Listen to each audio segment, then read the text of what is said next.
My wife threatened to accuse me of domestic violence when I found out about her affair. That's why I installed cameras. They exposed her lies and ensured my victory in the divorce. A few days ago, my kids found a little rabbit and brought it home. They begged us to keep it, but we can't have a wild rabbit and we already have enough pets. The rabbit was old enough to survive on its own. I gently explained to the kids that we had to return the rabbit to its home, to its family. They were upset, but they agreed to take it back. I was busy with work and couldn't go with them, so my wife went instead. I told her to release the rabbit in the bushes at the edge of our property. It's the safest place. We live in a rural area full of predators. I got back to work, but after a while, my kids ran into the house crying. My wife followed them, trying to calm them down and saying things weren't that bad. I asked what happened, and my oldest said Mom made them release the rabbit in the middle of the yard and a hawk took it. They even described how the rabbit screamed. I was shocked, then angry at my wife for not doing what I asked.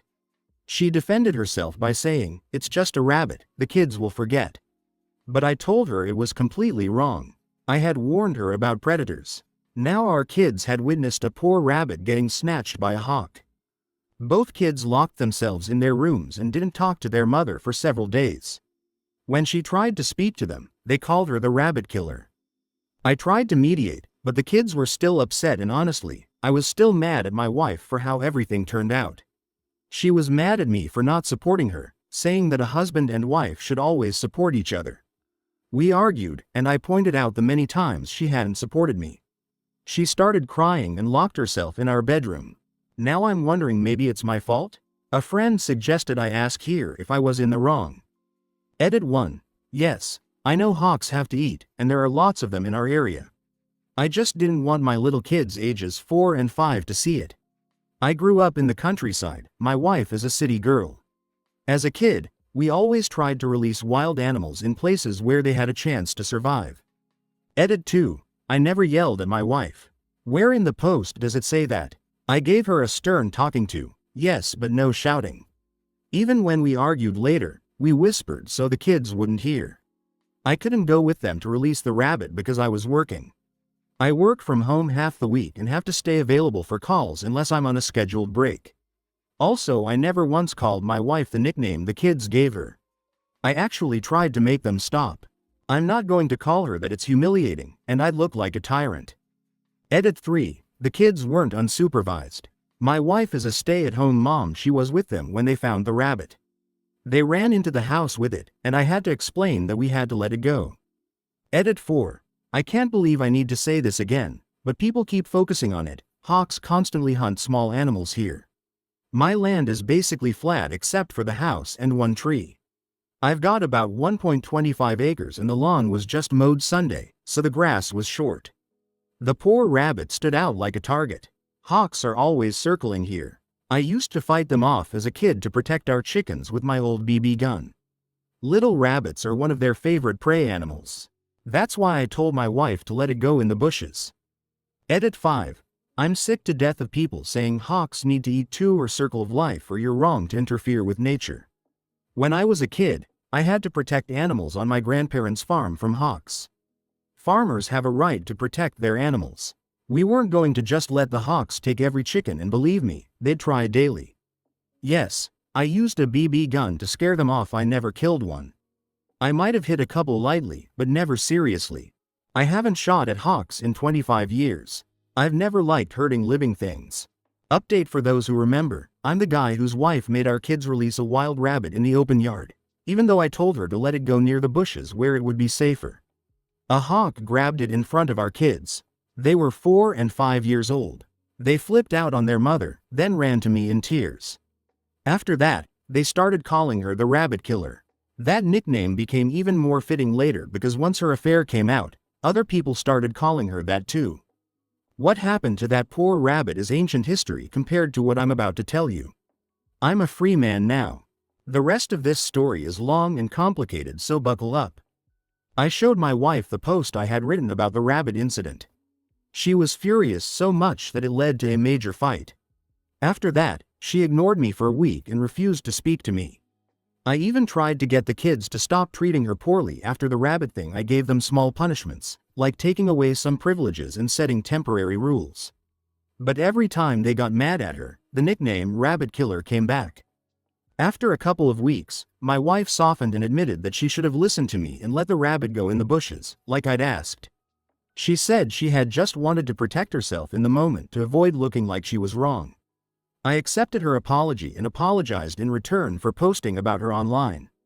I suggested we go to family therapy, but she refused.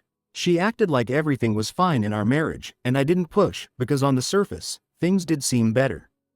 Then, a few weeks later, my oldest daughter came to me and said she needed to tell me something. There was another reason she was mad at her mom, and it wasn't just the rabbit. But she had been scared to say anything before. I reassured her and said she could tell me anything. What she told me shocked me and changed everything instantly. She said that for several months, on Saturdays while I was at work, my wife had been bringing a man to the house. She called him her special friend. She made the kids keep it a secret from me through bribery and other methods. But my daughter eventually realized this was wrong and had been building up the courage to tell me. Kids really do notice everything. They pick up on weird behavior fast. I had already noticed my wife acting differently. She was snappier, especially with the kids. I tried talking to her about it when I showed her the rabbit post, but she lashed out at me with every accusation she could think of, insulting my appearance, my personality, my habits, even my family. She brought up things from more than 10 years ago. Then she slammed the bedroom door in my face and cried so loudly I could hear her across the house. After hearing my daughter's confession, I put two and two together. My wife was cheating. Her behavior reminded me of the mood swings she had during her pregnancies, only worse this time. From what I'd read online, and from talking to friends and even a therapist, it sounded like she was being affected by guilt and hormones. I'm no psychology expert, but it made sense. I hoped it was all a misunderstanding, but I quickly ordered and installed a set of hidden cameras. I made sure no one knew about them. I had them delivered to my office so no one at home would suspect a thing. Then, I installed the cameras on the day my wife went out for a girls' night. They were incredibly easy to set up and sync with Wi-Fi. Within a few hours, I had full surveillance of the entire house, accessible from my computer and laptop. At first, I worried that I was going too far. I told myself, if I'm wrong, I'll just take the cameras down and no one will ever know. But no, my worst fears were confirmed in the first week. I had more than enough evidence. The man my wife had chosen as her affair partner was one of her former co-workers. I remembered him well because they always seemed unusually close at work events. My wife had quit her job years ago to raise our kids, a decision we made together. She stayed in touch with some of her old co-workers because they had been close friends, but now it was clear, this was no friendship. She had become a disgrace to all of them. First of all, her affair partner was about 10 years younger than her. She had mentored him at work so he could take over her position after she left. We're both in our 40s, but you wouldn't guess it by looking at her. She still looks amazing, often mistaken for a woman in her 20s. I think she used that to her advantage. I showed everything to my sister, the footage from the cameras. She told me she had suspected something for a while. She had once seen my wife at a local bar getting way too close with some guy. They didn't kiss, but there was a lot of touching on the shoulders and lower back. She hadn't told me because she had no proof. Now we had proof. I also ordered a GPS tracker and hid it in the trunk of my wife's car. My sister and her husband agreed to help me. They followed my wife the next time she went on one of her so-called girls' nights. She drove to a completely different town 30 kilometers from the place she usually claimed to go and met up with her lover. From the car, my sister and her husband watched the two of them talking. They noticed the guy constantly rubbing my wife's belly. They recorded everything on video. When I saw the footage, I knew she must be pregnant with his child. Her mood swings had become extreme at home. My sister and her husband tried to comfort me because I was completely wrecked. I felt like drinking myself into a stupor, but thankfully, my sister told me that would be the worst thing I could do. Later, I took time off work, but I told my wife I was going on a business trip. She was so happy I was leaving that she didn't even bother hiding it. I remember thinking, who is this woman? This can't be the same person I married almost 20 years ago. Is this her twin? A clone? An alien imposter? Did I ever even know her at all? The more I thought about it, the less it made sense. Eventually, I stopped trying to make sense of it. The cameras were already up. My sister and her husband agreed to take the kids for a few days. They love visiting their aunt and uncle in the city. That gave my wife exactly the opportunity she'd been waiting for. She called her boyfriend just hours after I left. He came over that evening and stayed the night. I won't go into detail about what they did in our home, you can guess. But on top of everything else, they kept joking about me. They openly talked about their baby and said they needed to figure out what to do before her belly started to show. At that point, she was already in her 3rd month. There was no way she could pretend it was mine. Her lover is of a different race, so the truth would have been obvious at birth. My wife waved off his concerns and said they had plenty of time to figure it out. Then she shamelessly admitted this wasn't even her first affair. She had slept with another man when she was 29. She told her new partner that she was tired of pretending to be the good wife and staying with a boring guy like me, that I made her feel old. And if it weren't for my financial stability, she would have left me long ago. Even her lover asked what she planned to do about the kids. Her exact words: "Let them stay with him." She didn't want to be around them anymore. She said they loved me more anyway, and that she was going to have a new baby soon. I almost smashed my laptop in the hotel room. I was that stunned, but I held it together, drank a couple beers, ate dinner at a diner, watched a movie. Then I just lay in bed until midnight, thinking, and finally passed out. I thought I knew my wife. I loved her. I would have given her everything I had. But in the end, some people are just disgusting. And you never truly know who they are not until they show their true face. That night, I made a firm decision. I was going to destroy her in divorce court. I'm usually a calm, kind person.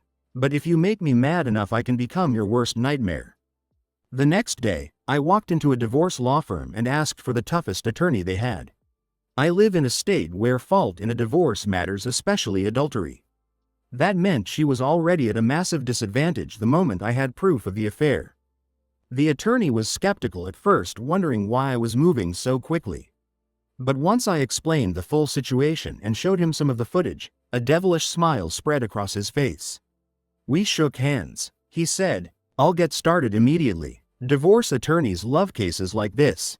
A few weeks later, I arranged for the divorce papers to be served. It happened on a day I was working from home. The kids were at preschool. She got the envelope handed to her personally, and the cameras captured everything.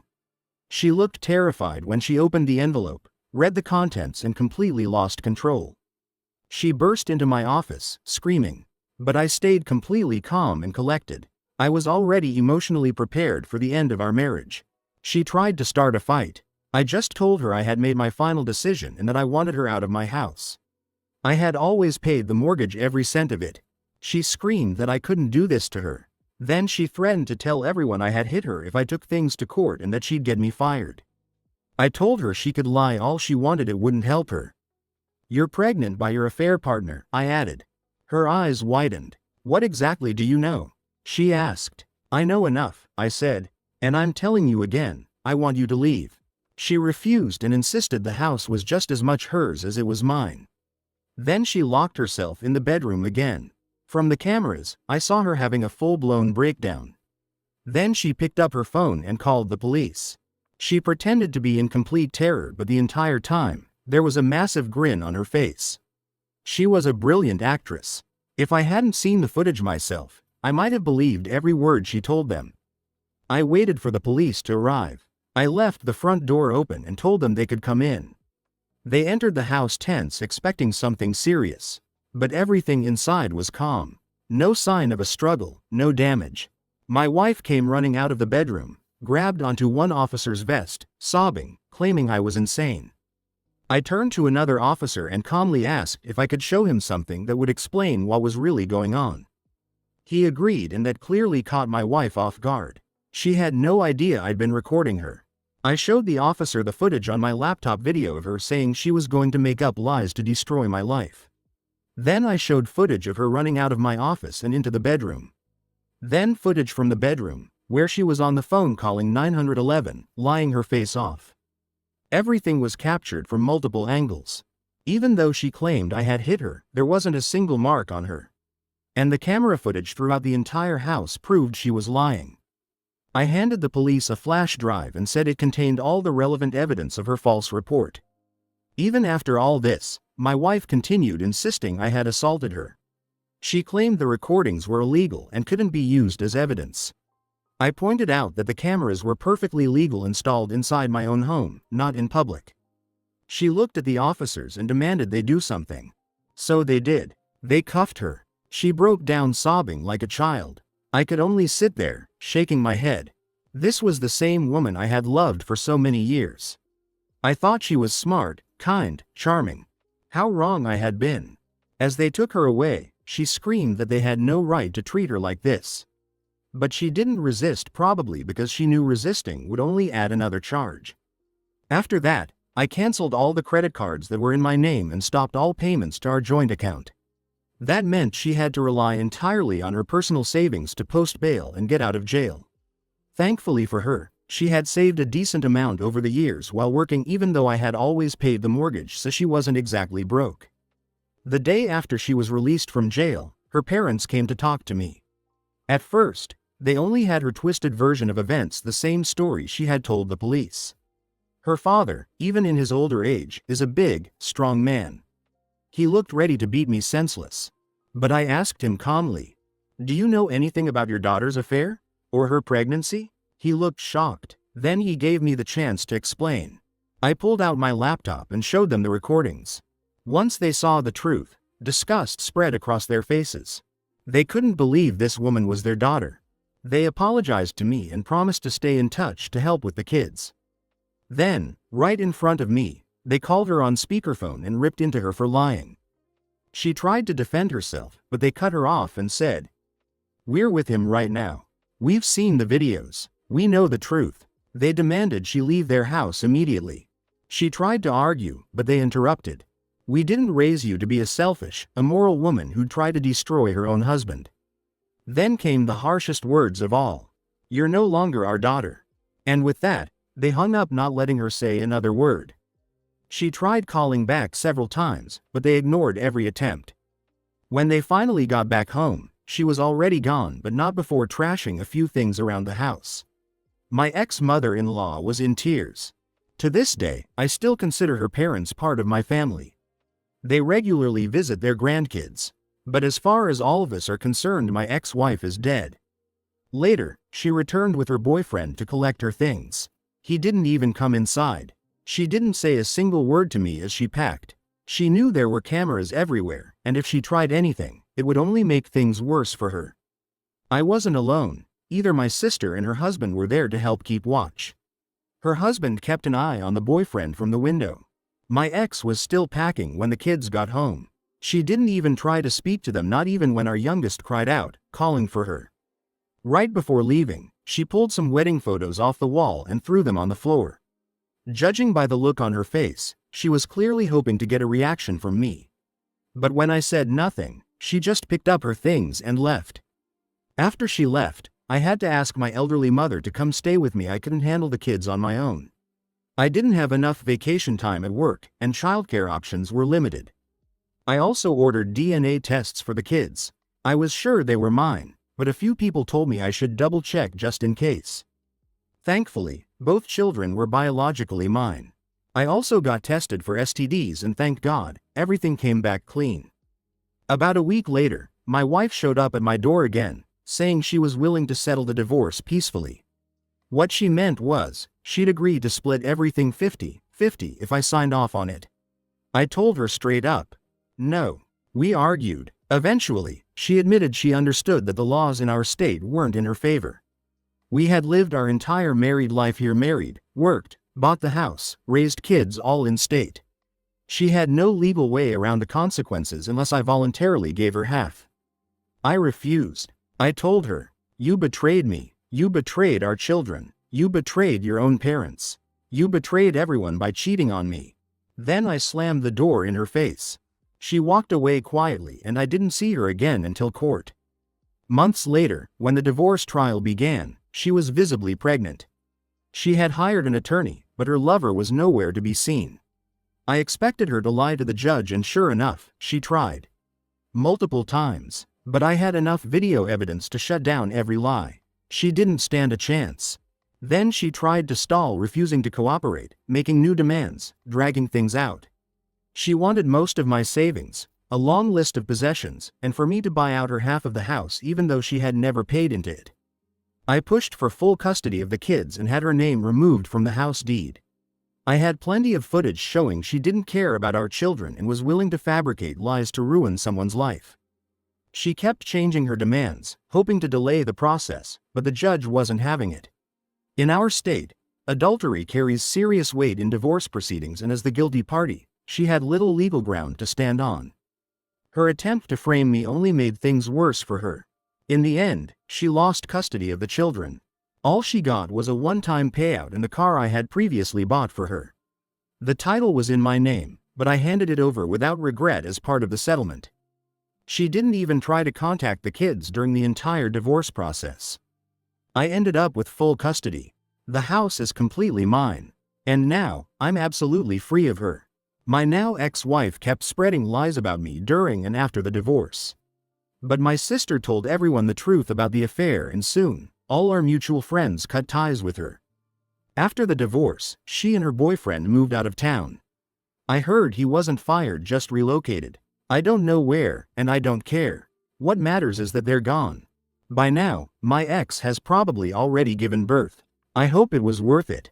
This isn't the post I thought I'd be writing when I first shared the story about the rabbit that got taken by a hawk. But so many people commented on her behavior in that first post, and it made me realize I should have seen the red flags a long time ago. I guess I'd been looking at our marriage through rose-colored glasses all this time. But now, it's over. Thanks to everyone who made it to the end. I know it was a long story, but it's my life. Edit. I was able to put the house in my name because I had all the bank records proving I paid the mortgage entirely on my own. In court, my ex acted arrogantly, which didn't help her case. In our state, adultery is a major factor, and her admission of infidelity worked heavily against her.